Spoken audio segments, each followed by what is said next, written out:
მოგესალმებით, დღეს 4-შაბათია და ტრადიციულად თქვენ უყურებთ გადაცემას დედაქალაქი, მე კი მისი წამყვანი ჟურნალისტი გოდერძი შარაშია ვარ. სანამ გადაცემის მთავარ თემაზე ვისაუბრებ, მანამდე შეგახსენებთ, რომ გადაცემა დედაქალაქის დასრულებისთანავე ტელეკომპანია იმედის ეთერში გავა ცნობილი ჟურნალისტის ლეონიდ პარფიონოვის ფილმი ჭეშმარიტება ქვევრშია.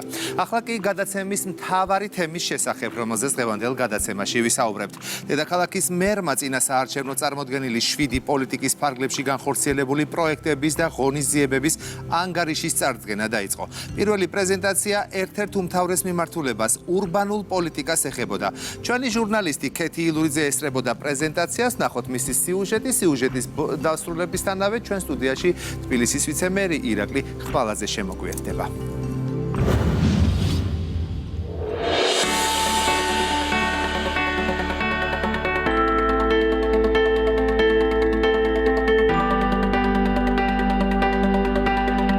წელი მთავრდება და მე ყოველთვის მქონდა კომუნიკაცია თბილისის მოსახლეობასთან, იმასთან დაკავშირებით თუ რას ვაკეთებდით, რა ვქონდა დაგეგმილი, რა იყო პრობლემები. 4 წლის თავზე დავიწყეთ ანგარიშის ჩაბარება. 2017 წელს ადგილობრივი თვითმმართველობის არჩევნებში კახა კალაძემ საზოგადოებას 7 ძირითადი პოლიტიკისგან შემდგარი საკუთარი ხედვა წარუდგინა. ურბანული განვითარების პოლიტიკა, სატრანსპორტო, ეკოლოგიური, სოციალური განათლების, ეკონომიკური და მართვის პოლიტიკა. ეს იყო ის მიმართულებები, რომელიც თბილისის მოსახლეობას ყველაზე მეტად აწუხებდა. საქმიანობის 4 წლის თავზე თბილისის მერმა შესრულებული და დაგეგმილი სამუშაოების პრეზენტაცია საზოგადოებას გააცნო და მთავარ პრიორიტეტად ურბანული პოლიტიკა დაასახელა. პარლამენტის და თბილისის საკრებულოს დეპუტატებმა, მთავრობის წევრებმა და დარგის სპეციალისტებმა მოისმინეს, როგორი იყო თბილისი, რა პროექტები განხორციელდა და როგორი უნდა გახდეს დედაქალაქი მომავალში. ქალაქს აქვს გეგმა, ანუ დოკუმენტი, ჩარჩო დოკუმენტი თუ როგორ უნდა მოხდეს ქალაქის განვითარება და ამით ერთხელ და სამუდამოდ წერტილი დაესვა ქაოტურ განაშენიანებას, რაც სერიოზულ პრობლემას წარმოადგენდა. ასევე გადამეტებული კოეფიციენტები, რომელიც აიკრძალა კანონით, რომელიც ასევე პრობლემა იყო და არავის არ მოგწონს ის, როგორ არის და როგორ ხდებოდა წლების განმავლობაში თბილისის განვითარება, ეს გადამეტებული კოეფიციენტებით, უშნო შენობა ნაგებობებით, რასაც სამწუხაროდ იმას ვერაფერს ვერ უზავთ, მაგრამ მომავალში აღარ უნდა დაუშვათ. ქალაქის ისტორიულ არეალში არც ერთი მშენებლობის ნებართვა, არც ერთი რეკონსტრუქციის, რეაბილიტაციის, თუნდაც ფასადის მოპირკეთებაც კი არ ხდება ისტორიულ საბჭოსთან შეთანხმების გარეშე. გენერალური გეგმის მიხედვით განხორციელებულ სამუშაოებზე დედაქალაქის ვიცე-მერმა ირაკლი ხმალაძემაც ისაუბრა. 4 წლის განმავლობაში თბილისის მერიამ დედაქალაქში 4 მილიონ კვადრატულ მეტრ ტერიტორიას მწვანე სივრცის სტატუსი მიანიჭა. ისტორიული ლანდშაფტის დაცვის ზონის სტატუსი მიენიჭა 1400 ჰექტარ ტერიტორიას, ხოლო 140 მილიონი კვადრატული მეტრი ფართობი სატყეო ზონად გამოცხადდა. ავტოფარეხების ჩანაცვლების პროგრამის ფარგლებში 466 ავტოფარეხის ადგილზე 34 სკვერი მოიწყო. ურბანული პოლიტიკის განხორციელებისას დამკვიდრდა ტროტუარების სტანდარტიც. დღეს უკვე ქალაქგეგმარებით კუთხით, ან თუნდაც მშენებლობის ნებართვის გაცემის კუთხით, ყურადღება ექცევა სხვა ბევრ ფაქტორს, რასაც ადრე არ ექცეოდა ყურადღება. ეს არის უსაფრთხოების საკითხები, ეს არის დენდროლოგიური პროექტის ინტეგრირება მშენებლობის ნებართვის გაცემის პროცესში და ასევე ქალაქგეგმარების კუთხით, განაშენების რეგულირების გეგმების დამტკიცების დროს, ასევე ტრანსპორტის კომპონენტის ინტეგრირება ამ პროცესებში. სწორედ გეგმის ფარგლებში სრულიად აიკრძალა ქაოტური განაშენიანება სპორტულ მოედნებზე, ბაღებსა თუ სკვერებში. ამის საპირისპიროდ გაიზარდა რეკრეაციული სივრცეების ფართობი, გამოიყო ურბანული ცენტრების და პარკების განვითარების არეალები. ძალიან მნიშვნელოვანი არის, რომ ჩვენ დავიცვათ როგორც მოსახლეობის ინტერესები, ასევე ეკონომიკური კუთხით ინვესტორების ინტერესები და შესაბამისად ვიპოვოთ ამათ შორის ოქროს შუალედი. ვფიქრობ, რომ 4 წლის განმავლობაში მნიშვნელოვანი ნაბიჯები გადაიდგა ამ კუთხით. 4 წლის წინ ეს გუნდი ზუსტად ამ ადგილას მოსახლეობას ისტორიული არეალების აღდგენას დაპირდა. შედეგად დასრულდა ორბელიანის მოედნის რეაბილიტაცია. მალე დასრულდება გუდიაშვილის მოედნის, დედაენისა და 9 მარტის ბაღების რეაბილიტაციაც. დაწყებულია მოსწავლე ახალგაზრდობის ეროვნული სასახლის კადეტთა კორპუსისა და სხვა ისტორიული შენობების რეაბილიტაცია. გუნდმა, რომელიც ქალაქს 4 წელია მართავს, თბილისელებს პირველი ანგარიში ურბანული პოლიტიკის განხორციელებაზე უკვე ჩააბარა.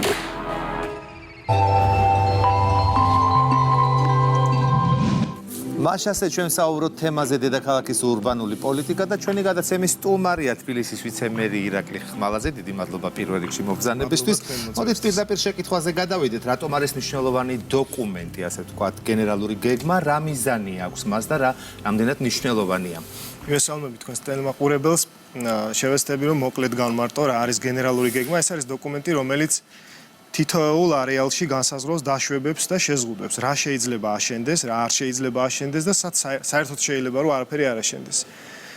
შესაბამისად, რამდენად სწორად განვითარდება ქალაქი, დამოკიდებულია იმაზე, თუ რამდენად სწორი დოკუმენტი გაქვს დამტკიცებული.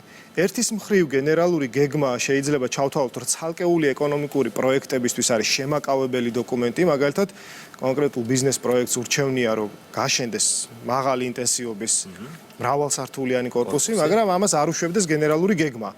ამ ნაწილში აკავებს ეკონომიკურ პროექტს, მაგრამ საერთო ჯამში ქმნის ეკონომიკურ ღირებულებებს. კერძოდ, სწორად დაგეგმარებულ უბანში იქნება უფრო მაღალი ღირებულების აქტივი.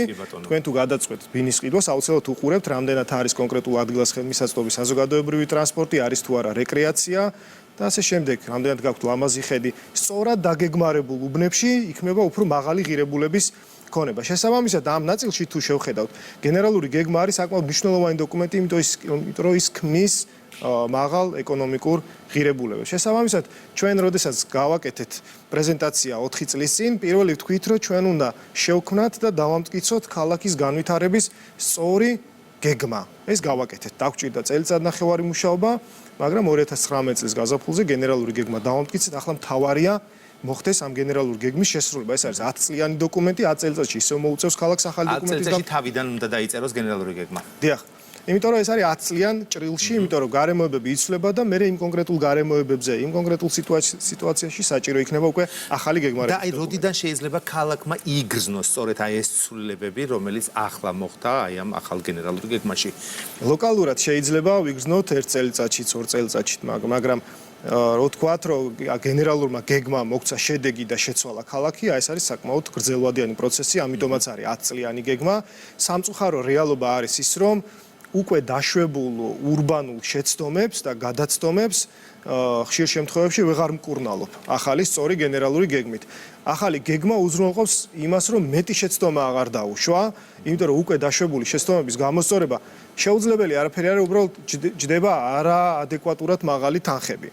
კერძოდ, თქვენ წარმოიდგინეთ ახლა სკვერის ტერიტორიაზე რომ გაშენდეს რამდენიმე მრავალსართულიანი საცხოვრებელი სახლი, როგორ უნდა დაუბრუნოთ ის ტერიტორია სკვერს, უნდა ვიყიდოთ მთლიანად ეს ქონება, გავაკეთოთ დემონტაჟი და აღვადგინოთ სკვერი. ამას ჯობია რომ თავის დროზე არ გავაკეთოთ ესეთი რაღაცა, ხო? მე თქვენთან გადაცემაში ვისაუბრე, რომ ერთ დროს ბიუჯეტი შევსების დროს განხორციელებული პრივატიზაცია 10ჯერ უფრო ძვირი გვიჯდება ახლა რომ გამოისყიდოთ. გვაქვს ასეთი შემთხვევები, მაგალითად დიღმის ტყე პარკში ვერ დავიწყეთ ჯერ კიდევ კეთილმოწყობის სამუშაოები, იმიტომ რომ მთლიანად პრივატიზებული არის ეს ტერიტორია. ცხადია ეს პარკისთვის არავის არ უყიდია, ყველა მიყიდა იმისთვის, რომ იქ რაღაცა აეშენებინა და ეხლა ვკითხოთ ეხლა მოქალაქეებს და ქალაქს რამდენად სასურველია ვინმესთვის დიღმის ტყე პარკში საცხოვრებელი კორპუსების ან თუნდაც სხვა ინფრასტრუქტურის განაჩენება. ის არის საპარკო არეალი და შესაბამისად უნდა დაუბრუნდეს ქალაქს. ამიტომაც დაწყებული ყვა გამოსყიდვა მონაცვლეობის პროცესი და მნიშვნელოვანი ნაწილი უკვე გამოსყიდული გვაქვს. კი ბატონო, როდესაც ამ ხელა დოკუმენტზე მუშაობა მიდის, რა თქმა უნდა ძალიან ბევრი ინტერესი უნდა იყოს, ხო, გათვალისწინებული. მაგალითად საინტერესოა ამ შემთხვევაში არის თუ არა გათვალისწინებული ბიზნესის და კერძო სექტორის ინტერესები ჩადებული? ბიზნესის ინტერესზე ვერ მოარგებ გენერალურ გეგმას, თუმცა შეიძლება ბიზნესის ინტერესი გაითვალისწინო. იმიტომ რომ გენერალური გეგმა ეს არის დოკუმენტი, რომელიც პირველ რიგში ურბანული ინტერესებიდან გამოდის და ადამიანზეა მორგებული. იმიტომ რომ ეს არის დოკუმენტი, რომელიც ქმნის გეგმა, რომელიც ქმნის ნორმალურ ჯანსაღ საცხოვრებელ გარემოს. კიდევ ერთხელ ვამბობ, აი საუბრის დასაწყისში, ამიტომ აღვნიშნე, რომ ცალკეულ ბიზნეს პროექტებთან შეიძლება კონფლიქტში მოვიდეს გენერალური გეგმა, იმიტომ რომ ადამიანს ერჩივნოს შემოსავლის მიღების მიზნით არალოგიკურად შეუსაბამოდ მაღალი განაშენიანება, მაგრამ საერთო ჯამში გენერალური გეგმა ქმნის სწორ ურბანულ გარემოს და იქნება უფრო მაღალი ღირებულების, მაღალი ეკონომიკური ღირებულების სიკეთეები. შესაბამისად, კიდევ ერთხელ ვამბობ, ბიზნესზე ვერ მოარგებ გენერალურ გეგმას, მაგრამ ბიზნეს ინტერესები უნდა მოხდეს, ბიზნეს ინტერესების გათვალისწინება აუცილებელი და ცხადია ეს ჩვენ გავაკეთებთ. და თვითონ პროცესი ამის დარწმუნება რომ ასე ჯობია და არა ის ეს რთული პროცესია? ძალიან რთული პროცესია. ხშირ შემთხვევაში შეუძლებელიც არის, და ყველაზე რთული არის, როდესაც ძველი გენერალური გეგმა იცვლება ახლით და ასე ვთქვათ, განვითარებადი მიწისნაკვეთები გადადის რეკრეაციულ ზონებში და დღეს უკვე ქალაქი ამბობს, რომ აქ აღარაფერი აღარ უნდა ააშენო. და ვთქვათ, სუბიექტს ნაყიდი აქვს ის ქონება გასანაშენიანებული ღირებულებით და უკვე ადებს შეზღუდვას, ამ შემთხვევაში ხდება უკვე გამოსყიდვა. და უკვე უწევს ქალაქს საკმაოდ სოლიდური დანახარჯების გეგმარების ახალ სტანდარტთან დაკავშირებით მინდა კითხოთ ჩავინიშნე მე რამდენიმე პუნქტი ჩამოთვალეთ თქვენ პრეზენტაციის დროს. მოდით მაყურებელს ავხსნათ უფრო დეტალურად აი ამ კუთხით რა პუნქტებია ეს. რამდენიმე პუნქტ შევეხები, ყველას ვერ მოყვები, იმიტომ რომ ძალიან დიდ დროს წაიღებს. სატრანსპორტო კვლევა, ტრანსპორტის კვლევა. კერძოდ უყურებთ განაშენიანება რა გავლენას გამოიწვევს ტრანსპორტის ნაკადებზე. ქუჩის გაბარიტი გაატარებს თუ არა საკმარისი რაოდენობის ტრანსპორტს. ისევე როგორც საპირისპიროდ რომ შევატრევლოთ იქ რომ ადამიანები შესახლდებიან, რამდენად მათთვის ხელმისაწვდომი იქნება საზოგადოებრივი ტრანსპორტი ან სხვა ინფრასტრუქტურა. ამის გათვალისწინება ხდება წინასწარ. აი დენდროლოგიური პროექტი ერთ-ერთი პუნქტი იყო, რომელიც ვახსენე თვითონაც პრეზენტაციაზე, ძალიან ბევრჯერ გინახავთ, კორპუსი სრულდება, გაიყიდება ბინები, მაგრამ ტერიტორიის კეთილმოწყობაზე, აი მაგალითად რაც უნდა ყოფილიყო ეზო, სადაც ბავშვი უნდა ეთამაშო, უკვე აღარავინ აღარ ზრუნავს, იმიტომ რომ თავის ინტერესს რა უნდა გააკეთოს, საერთოდ აღარავინ აღარ ეკითხებოდა. ან რაღაცა საშინელებას გააკეთებდა. ჩვენ გავაკეთეთ ეს რაღაც მშენებლობის ნებართვას არ ვიძლევით, ვიდრე არ შეთანხმდება დენდროლოგიური პროექტი, დეტალური დენდროლოგიური პროექტი, მუნიციპალიტეტი ითანხმებს, ბევრჯერ ვახარვეზებთ და ვითხოვთ მაქსიმალურს და მშენებლობასთან ერთად ერთ-ერთი სამშენებლო ეტაპი არის ვითხოვთ ამ დენდროლოგიური პროექტის შესრულებას. ის რომ კორპუსს არ ჩავიბარეთ სანამ ის არ იქნება დასრულებული. ერთ-ერთი პუნქტი კიდევ ეს იყო და მეც აღარ ვიტყვი საკომუნიკაციო ქსელები, როდესაც ხდება ტერიტორიულ დაგეგმარება, ვეკითხებით საკომუნიკაციო სერვისების გამწევ კომპანიებს, რამდენად შეძლებენ ტექნიკურად ამისთვის საჭირო სიმძლავრეების მიწოდებას, წყალი, დენი, გაზი და ასე შემდეგ. ასევე ტერიტორიის კვლევა მიმდინარეობს კოლექტორზე ხო არ ვაშენებთ ან არსებულ კომუნიკაციებზე. ეს ყველაფერი ესეთ დონეზე არ ხდებოდა. შესაბამისად, ცოტა ამ ნაწილში გართულ და გეგმარების პროცესი, მაგრამ კიდევ ერთხელ ვამბობ, არავის არ უთქვამს, რომ მალე დააგეგმარეთ. ყველამ თქვა, რომ სწორად დააგეგმარეთ. სწორად დაგეგმარება შეიძლება ცოტა მეტი დრო ჭირდება. მეც მუშაობთ, ვცდილობთ, რომ მალე გავაკეთოთ, მაგრამ სწორი დოკუმენტები იდება და მე ტიპიური გერგეც წარვადგინე, როდესაც პრეზენტაცია გავაკეთე, არა მხოლოდ ვიზუალურად ლამაზად გამოიყურებოდა. ყველაფერი სწორად იყო დაგეგმილი. ცხოვრებისთვის საჭირო, ჯანსაღი გარემოს შესაქმნელად საჭირო ყველა ინფრასტრუქტურა იყო გათვალისწინებული. აი იმ კონკრეტულ გეგმით დაახლოებით 1 წლის წინ შეთანხმებული რამდენიმე განაშენიანების რეგულირების გეგმა იყო. აი თქვენ პრეზენტაციის დროს, როდესაც მე გისმინეთ 11 არეალს დაადეთ გეგმარებითი შეზღუდვა და წინასწარი გეგმარების გარეშე არ გაცენ მშენებლობის ნებართვას. რა მოხდება იმ შემთხვევაში, თუ კი აი ამ ნებართვის გარეშე გაიცემ, ანუ უпростоრეთ გეგმარების გარეშე გაიცემა ნებართვა. მიწის ნაკვეთების პრივატიზაცია განხორციელებული არის იმგვარად, რომ არ არის დატოვებული ერთი მაგალითი რომ მოვყვან. არ არის დატოვებული საგზაო ქსელი, გზათა ქსელი, მაგალითად როგორ უნდა მიხვიდე შენს ნაკვეთამდე, არ გიჩანს არსად. ვიღაცის ნაკვეთზე უნდა იარო. კი. გზა ჭირდება იმ ნაკვეთს. ასევე ჭირდება კომუნიკაცია. თქვენ რო ჭირდებათ კომუნიკაცია, თქვენთვის მიიყვანეთ თქვა წყალი, ხო? მე იმის იქით რომ კიდე ერთი 10-20 სახლი უნდა აშენოს, იმასაც ხო ჭირდება ეს წყალი. ყველამ უნდა გაატაროს ეს ამდენმა ხო შეიძლება რომ ერთიანად დაგეგმარდეს და ვთქვათ რომ აი იქ იქნება გზა, რომელიც მისი გაბარიტიდან გამომდინარე მოემსახურება აი ამ ქუჩაზე არსებულ ყველა გასანაშენიანებელ ობიექტს და ამ ქუჩის მოთხოვნის მიხედვით დაიგეგმოს ის საინჟინრო კომუნიკაციებით. ასევე ვიზუალური სტანდარტის კუთხით, როდესაც შევიმუშავებთ გერგეს, ვცდილობთ რომ იმ არეალში და ამას ყოველთვის ვახერხებთ. ერთიან ვიზუალში იყოს შესაბამისობაში. ყველა განსათავსებელი ობიექტი ერთმანეთთან დაშორებები იყოს თანაბრად და გაცილებით უფრო ლამაზი ურბანული სტრუქტურა იქმნება. გეგმარების გარეშე განაშენიანებული არეალი არის სპორტის სასახლის მიმდებარე ტერიტორია. ეს არის გეგმარების გარეშე. ანუ ვისაც სად ქონდა მიწის ნაკვეთი, ბოდიშ და ჩააკვეხეს კორპუსები. ზუსტად ეს მოხდა რა. მეტი არაფერი არ გაკეთებულა იქ. არანაირი გეგმარება არ ყოფილა, პირდაპირ ყველა ცდილობდა აეღო მაღალი ინტენსივობის მშენებლობის ნებართვა, სამწუხაროდ ყველა ახერხებდა. ეს არის დაუგეგმავი განაშენიანება. ასეთ რაღაცებს კიდევ ამბობ, სპორტის სასახლის მიმდებარე ტერიტორიას ახლა კადრში ზუსტად ეს კორპუსები ტრიალებს, ვერაფერს ვეღარ უზავთ. ერთადერთი რაც მოახერხა, აი გადავიდეთ მაგაზე, ხო, რამე თუ იყო ჩასანაცვლებელი აღარ მივეც მშენებლობის ნებართვას სკვერი გავაშენეთ.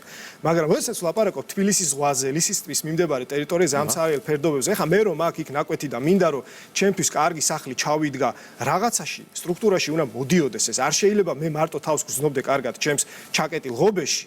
და საბოლოო ჯამში ვარღვევდე ყველანაირ ურბანულ სიკეთეს. ამიტომ ქალაქი იძახის, რომ მოდი დავგეგმოთ დიდი ტერიტორია და ისე განაშენიანდით. ეს არის სწორი მიდგომა. კი ბატონო, მე ერთ კითხვას დავსვავდა, მაგას დაუბრუნდებით აუცილებლად, როგორ უნდა გამოსწორდეს. დიდი მოცულობითი საპარკო არეალები განსაზღვრეთ და საკმაოდ დიდი თანხის დახარჯვა მოუწევს მუნიციპალიტეტს და ეს დარჩა 2019 წლის გეგმარების მიხედვით. მე მაინტერესებს ამ წლის ბიუჯეტში არის გათვალისწინებული ამ ხელათანხმები? არა, ვერ იქნება.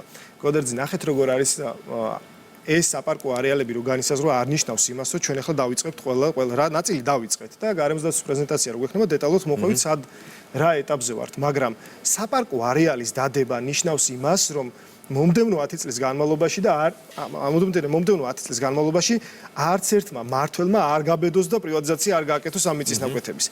და ვერავინ ვერ გასცეს იქ მშენებლობის ნებართვა, იმიტომ რომ ეს არის საპარკო არეალი და ადრე თუ გვიან, როდესაც შეძლებს მუნიციპალიტეტი, იქ უნდა გაშენდეს პარკი. საპარკო არეალის დადება ეგ არის. ხვალ შეიძლება მე წავიდე, სხვა მოვიდეს, კახაკალაძე შეიცვალოს, ახალი გუნდი მოვიდეს და ვიღაცამ გადაწყვიტოს, რომ მოდი ახლა აქ გავყიდით ამ მიწის ნაკვეთს და გავაშენებთ. როდესაც დაიგეგმა ქალაქი 2019 წელს, იქ დაედო საპარკო არეალი, როცა მუნიციპალიტეტი შეძლებს, ეს უნდა გაშენდეს. დღეს მე დაგიდასტუროთ ამის საშუალება ნამდვილად არ აქვს მუნიციპალიტეტს, მაგრამ მომდევნო წლების განმავლობაში ჩვენ ვიქნებით ეს თუ შემდეგი გუნდი იქნება, აუცილებლად გაშენდება იქ პარკები და ქალაქს დარჩება ეს რეკრეაციული სიკეთე და მოქალაქეებს შეეძლებათ ისარგებლონ. კი ბატონო, ავტოფარეხების თემა ჩანაცვლების პროექტთან დაკავშირებით მინდა ვიკითხო. ჯერ მაინტერესებს ინიციატორი ვინ იყო ამისი რომ ჩანაცვლება კახაკალაძე მე ესეთი გასაგებია, მაგრამ თვითონ მოსახლეობა რამდენად თმობს საკუთარ ავტოფარეხებს? ეხლა ვიგეტყვით, ანუ ეს არის ერთ-ერთი ნათელი მაგალითი, როგორ შეიძლება ამ ადამიანს აქვს რაღაც ესეთი მიგნებები რა, არაფერი არ, უბრალოდ დაგვიძახა, თქვა რომ ეს გავაკეთოთ და ეს იყო ერთ-ერთი დავალება, რომელსაც არ დაჭირდა არანაირ კანონმდებლობაში ცვლილება ან რაღაცას ბიუროკრატიული პროცესი, არაფერი აბსოლუტურად რა. წამოაყენა მერმა ინიციატივა, რომ მისცა დავალება გამგებლებს, რომ დაელაპარაკეთ მოსახლეობას და უთხარით, რომ თუ ისინი სრულად აიღებენ ავტოფარეხებს, ჩვენი ხარჯებით გავაკეთებთ დემონტაჟს და მოვაწყობთ სკვერს. პრეზენტაცია რო გავაკეთეთ, ზუსტად მაშინ გამოიტანეთ რიცხვები და ეხლაც მახსოვს. 466 ავტოფარეხის ნაცვლად 34 სკვერია გაშენებული. ეხლა ნახეთ როგორ არის გოდერძი. ერთ დღეს არ მახსოვს როდინდელი, მაგრამ თბილისის რომელიღაცა მერმა გადაწყვიტა, რომ დაეშვა ავტოფარეხების განაშენიანება, ხო, უბნებში და ალბათ თქვენ ბავშვობაში არასდროს არ იყო, ხო და რაღაცა წლების განმავლობაში ნელ-ნელა შეიქმნა. ყველა კორპუს ეზოში არის ინდივიდუალურად ესე მახინჯად გაშენებული ეს ავტოფარეხები. მე დარწმუნებული ვარ, რომ კახაკალაძის ეს გადაწყვეტილება რამდენიმე წელიწადში მოგწევს იმას, რომ ქალაქში არც ერთი ესეთი ავტოფარეხი აღარ იქნება და ყველგან იქნება სკვერი. ეს არის უნიკალური მაგალითი იმისი, როგორ შეიძლება ერთი მარტივი გადაწყვეტილებით შექმნა აი ესეთი მნიშვნელოვანი ურბანული სიკეთე. ბევრი დარჩა ასეთი? ძალიან ბევრია, სამწუხარო რეალობაა ეს, რომ წლების განმავლობაში ყველაფერი ასე ხდებოდა, მაგრამ ძალიან მაგარი მაგალითია, ძალიან მაგარი წამოწყებაა. შედეგი გაქვს სახეზე, რაც თავარია მოსახლეობა არის კმაყოფილი და სწორი, ასეც უნდა იყოს. კი ბატონო. თქვენ ახსენეთ ასევე პრეზენტაციაზე არც ერთი ნებართვა სკვერის, პარკის თუ სპორტული სივრცის ტერიტორიაზე. რატომ გამოყავით ეს თემა ასეთ ცალკე ამდენად პრობლემურია და გაიცემოდა ხოლმე ეს ტერიტორიებზე ნებართვები და ანუ იყო ერთ-ერთი ტკივილი დედაქალაქის მოსახლეობის, რომ არაერთი მაგალითია ახლა რა სკვერის, პარკიც და სპორტული სივრცეც ჩაუნაცვლებია რა საცხოვრებელ კორპუსებს და გაუქმებული მოედნებიც გვინახავს და პრივატიზებული მოედნებიც გვინახავს. ამ მოედნების გამოსყიდვას ვანდომებთ 4 წელია და ვერ დავასრულეთ ჯერ კიდევ. კახაკალაძემ გასცა ეს დაპირება, რომ არც ერთი ნებართვა და ეს არის უნაკლოდ შესრულებული დავალება, პირადად გადის ხოლმე თუ რაღაცა მოსკვერო ელემენტია ტერიტორია და მწვანე ბალახი თუ ბიბინებს ან რაღაცა აუცილებლად რენდერები აგვაქვს ხოლმე და ვაჩვენებთ. და ან თუ რაღაცა ვინმე ფეხბურთი უთამაშია რაღაცა ნუ არ ვიძლევით იქ მშენებლობის ნებართვას. თუ იმ კონკრეტულ შემთხვევაში ხდება მე მესაკუთრეს ინტერესის შელახვა ვაკეთებთ ხოლმე უკვე ადგილმონაცვლობას, მაგრამ 4 წლის განმავლობაში რაც ჩვენ ვართ თბილისის მერიაში სრული პასუხისმგებლობით ვაცხადე არც ერთი მშენებლობის ნებართვა სკვერის, პარკის და სპორტული მოედნის სივრცის ტერიტორიაზე ჩვენ არ გაგვიცი. კი ბატონო, ახლა რა თქმა უნდა მაყურებელს შეკითხვა გაუჩნდებოდა. თქვენ ისაუბრეთ აი თუნდაც ამაზე, რომ პარკის და სპორტულ ტერიტორიებზე აშენებული იყო რაღაცა ნაგებობები, ასევე მაგალითად ისაუბრეთ სპორტის სასახლის უკან მიმდინარე აი ამ ურბანულ ასეთ ქაოსთან დაკავშირებით. რამდენად არის შესაძლებელი უკვე დაშვებული აი ესეთი დიდი შეცდომების გამოსწორება დროულად და რა დრო დაჭირდება ამას? დრო არ არის ამ შემთხვევაში ფაქტორი, აქ არის დანახარჯები. კიდევ ერთხელ ვამბობ რა, ჩვენ რო გადავწყვიტოთ, რომ დაშვებული ურბანული შეცდომების და ზოგ შემთხვევაში სამწუხაროდ დანაშაულების გამოსწორებაზე მივიღოთ გაწყვეტილება, ეს იქნება დაკავშირებული საკმაოდ სოლიდურ დანახარჯებთან. თქვენს ეთერში ზუსტად ამ სტუდიიდან მაქვს ნასაუბრები. ვაკის პარკის ტერიტორიაზე სასტუმროს მშენებლობის ნებართვა რო გასცა გიგი უგულავა, დღეს ამ მიწის ნაკვეთის გამოსყიდვა ჯდება $5,700,000, 20 მილიონი ლარი. აი თქვენ წარმოიდგინეთ 2800 კვადრატულ ტერიტორიაზე გამოსყიდვა ჯდება 20 მილიონი ლარი. ანუ ვაკის პარკში რო არ აშენდეს სასტუმრო, უნდა დავხარჯოთ 20 მილიონი ლარი. ის საშუალებაც ახლა ბიუჯეტს აქვს. ეს არის ლაპარაკი მხოლოდ ერთ მიწის ნაკვეთზე. ჩვენ როდესაც მერიაში მოვედით, კუსპის სასასვლელში იყო ერთი სასტუმროს მშენებლობის ნებართვა გაცემული $2,200,000 გადავიხადეთ ამ გამოსყიდვაში. დაახლოებით $4 მილიონი დაგვიჯდა თუ არ ვცდები, იპოდრომთან რომ იყო კორტების, ჩოგბურთის კორტების ტერიტორია 10,000 კვადრატი, იქაც კორპუსის მშენებლობის მიზნით იყო პრივატიზებული მიწის ნაკვეთი, ესეც საკმაოდ დიდი თანხა დაგვიჯდა. ძალიან დიდი თანხები ჯდება. სამწუხაროდ ყველა ასეთ შეცდომას ვერ მკურნალობთ, იმიტომ რომ არ ყოფნის ჩვენ ფინანსური სახსრები, იმიტომ რომ მუნიციპალიტეტს სხვა მნიშვნელოვანი საჭიროებები აქვს. მოსახლეობის დახმარება მარტო ჯანდაცვა სოციალური პროგრამების მიმართულებით დაახლოებით 350 მილიონი ლარი იხარჯება ყოველწლიურად და ამაზეც კიდევ დეტალურად მოუყვებით თბილისის მოსახლეობას, როდესაც გავაკეთებთ ჯანდაცვის და სოციალური პოლიტიკის პრეზენტაციას. კი ბატონო, ძალიან დიდი მადლობა. ჩვენ მაყურებელს შევახსენებთ, რომ ვისაუბრებთ ურბანულ პოლიტიკაზე დედაქალაქის და ერთი შეკითხვა ბოლო ძალიან მოკლედ მიპასუხეთ. შემდეგი პრეზენტაცია რა არის თემა? შემდეგი პრეზენტაცია იქნება ტრანსპორტის პოლიტიკის მიმართულებით ჩვენს მიერ გატარებული ღონისძიებები და იმ დაპირებების შესრულების შესახებ. ანგარიშის წარდგენა, რომელიც ჩვენ გავეცით 2017 წელს წინასაარჩევნო კამპანიის დროს. კი ბატონო. ძალიან დიდი მადლობა. მაყურებელს შეგახსენებთ, რომ ჩვენ ვისაუბრებთ დედაქალაქის ურბანულ პოლიტიკაზე. ჩვენი გადაცემის სტუმარი იყო თბილისის ვიცე-მერი ირაკლი ხმალაძე. კიდევ ერთხელ შეგახსენებთ გადაცემის ბოლოს, რომ რამდენიმე წუთში ტელეკომპანია იმედის ეთერში დაიწყება ცნობილი ჟურნალისტის ლეონიდ პარფიონოვის ფილმი ჭეშმარიტება ქვევრშია. დიდი მადლობა, რომ გვიყურეთ. შევხვდებით მომდევნო ოთხშაბათს ამავე დროს, ამავე არხზე.